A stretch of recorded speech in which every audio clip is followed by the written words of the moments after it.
ও গাঙ্গুলিদা, এগুলো কি fish fry? ধর, পায়জামা কোমর থেকে খুলে পড়ে যাচ্ছে, একটা গেঞ্জির দড়ি কিনতে পারছি না, আমি খাবো ফিশ ফ্রাই। তাহলে এটা কি? ওই ভাই 50 টাকা খরচা করবো, 10খানা হবে, তাও আবার সুপার টেস্টি, একদম এক গাদা ভাত খাওয়া যাবে। আমি হলাম ভাই সেই ক্লাসের সেকেন্ড বয়। তাহলে ফার্স্ট বয়কে? ওটা বয় না, গার্ল, আমার ঠাকুমা। হে মারি, তুমি হেভি বলো। আচ্ছা বলো তো আইটেমটা কি? আরে এটা মান ফ্রাই। সেটা আবার কি? আরে এই আইটেম যদি একবার দুপুরে সবাইকে খাইয়ে দাও না, তোমার মান সম্মান একদম হাই লেভেলের হয়ে যাবে। খালি 50 টাকার একটা মানকচু এরকম নিয়ে আসতে হবে। এবার এটাকে মাঝখান দিয়ে কেটে নিয়ে ঠিক ওই টোস্ট বিস্কুটের মতন ঠিক এরকমভাবে এক একটা করে স্লাইস বার করো। এবার সাইডের ছোকলাগুলো ফেলে দিয়ে ওই থিকনেসের মাঝ বরাবর আরেকটা চেরা লাগাও। তবে আবার এফোর ওফোর করে দিও না, দু আধখানা হয়ে যাবে। একদম এই টাইপের হবে, মানে খুললেই মনে হবে যেন তোমার ছেলের অঙ্ক খাতা। বাস এইভাবে সবকটা রেডি করে নিয়ে দিয়ে দাও এবারে জলের মধ্যে। 1 চামচ মতন নুন দাও, এবার এটাকে হালকা ভাপাও। ততক্ষণে এই কাজগুলো করে ফেলো। ওই 5 টাকা প্যাকেটের হলুদ সর্ষেগুলো পাওয়া যায় না, মিক্সিং জারে ঢালো।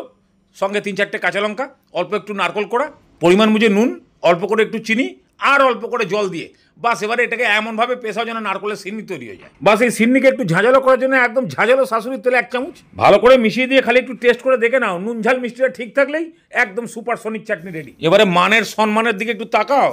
ও তো ভেপে গিয়ে চুলকানির ওষুধ ফষুধ যা ছিল জলের মধ্যে জলাঞ্জলি দিয়ে দিয়েছে। এবার নামাও, তুমিও জলটা ফেলে দাও। এবার এটা একটু ঠান্ডা হোক, ততক্ষণে মান ফ্রাইয়ের ব্যাটারটা তৈরি করে নাও। সেরকম কিছুই লাগে না, খালি আন্দাজ মতন একটু বেসন, কর্মরে করার জন্য একটু চাল গুঁড়ো অথবা সুজি, অল্প একটু কালো জিরে আর পরিমাণ মতো নুন। বাস জল দিয়ে এবারে এমনভাবে গোলাও যেন একটু মোটা টাইপের হয়, কিছু ডোবালে যেন তার গায়ে একটু লেগে থাকে। বাস ব্যাটারও তৈরি হয়ে গেল। এইবারে সেদ্ধ অঙ্ক খাতার পাতাগুলো একটু সাবধানে খোলো, ভিজে আছে তো ছিঁড়ে যেতে পারে। 1/2 চামচ মতন ব্যাটার দাও, অন্য পাতা দিয়ে ঢাকনা দিয়ে খালি একটু চেপে দাও, সাইড দিয়ে একটু লিক হবে, ওগুলোকে কাচিয়ে কুচিয়ে দিলেই মাল রেডি। এইভাবে ধৈর্য ধরে সবকটা রেডি হয়ে গেলেই বাস এবারে বেসনের চোবা আর গরম তেলে, আর কোনো ঝামেলাই নেই। এবার খালি মিডিয়াম ফ্লেমে ভাজো, বেগুনি যেরকম ভাবে ভাজে, উল্টে পাল্টে দুটো পিঠে খালি তোমার মন পছন্দ মতন কালার এসে গেলেই বাস এবারে তুলে নাও। যা তাগড়া সাইজ সেরম তাগড়া টেস্ট। গরম যদি খাওয়া শুরু করে যায়, একটা দুটোতে মনই পড়বে না। ওই নারকলের চাটনি আছে নাকি? তাহলে ওটাও 1 চামচ নিয়ে নাও। বাস এবারে মেখে মুখে খাওয়া শুরু করো। দেখছো ভেতরে কিরকম নারকল সর্ষে পুর?